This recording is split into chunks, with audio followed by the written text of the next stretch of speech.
Talk about this now with Republican strategist and CNN political commentator Alice Stewart and Aisha Mills. She is the Democratic candidate for Congress in New York's 18th district. Let's zero in, if we shall, on Kansas. And this is a place where voters rejected by ballot, and this is really the first test we've seen of this. They said no to eliminating protections for abortion, and it was resounding. Alice, I'm curious what you think the takeaway for Republicans is on that, and what's really become an enclave for people to get abortions in the plains. But we need to really step up the game. If we really want to protect life and protect the unborn, we cannot take for granted that the successes we've had in the past with regard to getting Republicans out to support the life issue, as well as Supreme Court justice nominees, we need to really redouble our efforts. Look, I know that the Value Them Both campaign in Kansas that has worked really hard to make sure that they protect the life issue.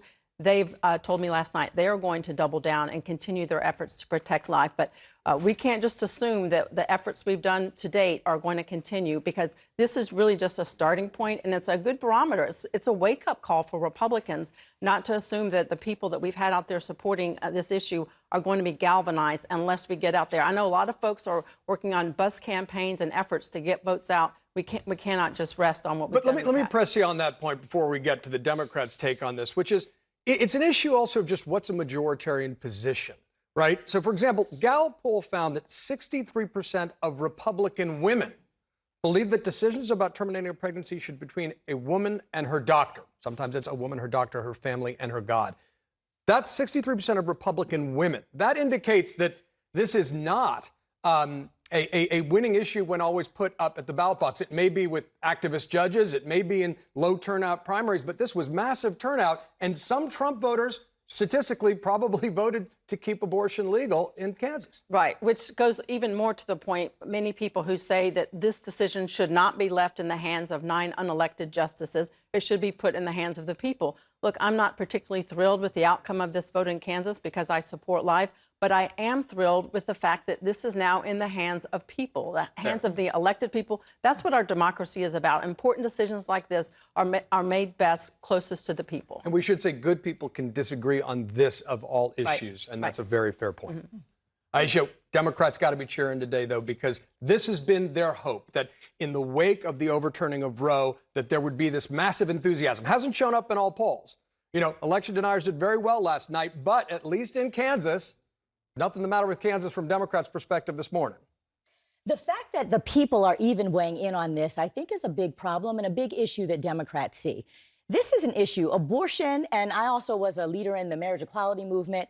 Issues around bodily autonomy, around health care, are best left to individuals and their doctors. The electorate, activist judges, lawmakers should not be deciding what women can do with our bodies. And I think that that's the message that we see here. That's why I'm running for Congress right now in the New York 18, is because I believe that we should have a government that is for the people, about the people, by the people, but that the people should have equality and they should be able to seek their own decision making without the government being in their way. And I believe that that's what we saw in Kansas, more so than any ideological tint towards whether someone believes in abortion or doesn't believe in abortion. We're talking about whether the Constitution there should determine how people make medical health care decisions. That's really the key issue. If the legislature follows suit, if they actually follow what the voters want in Kansas, then where should that take them?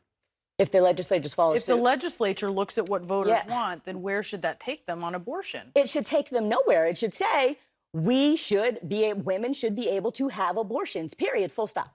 That's it. Alice? And that's the whole key is if they leave things as they are, and the majority of people in Kansas voted no, which in essence, as Aisha said, would leave things status quo, and it would not change the state constitution in Kansas and would protect abortion rights for the people in Kansas. Before we go, I got to ask about Peter Meijer. I mean, his race last night, he appears to have lost, but was close, 3,700 votes. That Democratic DCCC spend, some $300,000, $400,000 to meddle in his primary and boost the name ID of his opponent, might have been decisive. Alice, I know that frustrates you as a Republican, but this is a Republican who voted to impeach Trump, who voted to support, protect marriage equality, someone who voted the gun bill. Aisha, are you ashamed that Democrats did that?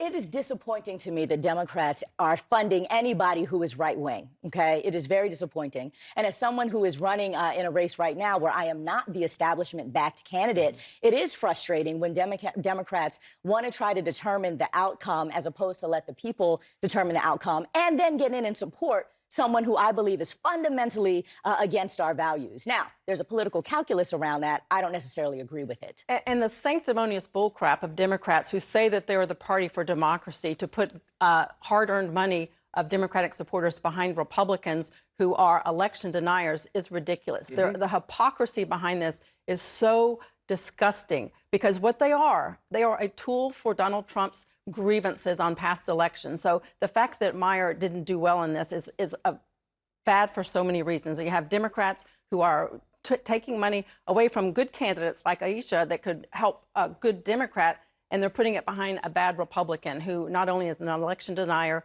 but also supports Trump and a lot of the things that he has done to really be an affront to the confidence that we should have in our election process. Alice and Aisha, thank you so Thanks, much for guys. your Appreciate perspectives. that. We appreciate it.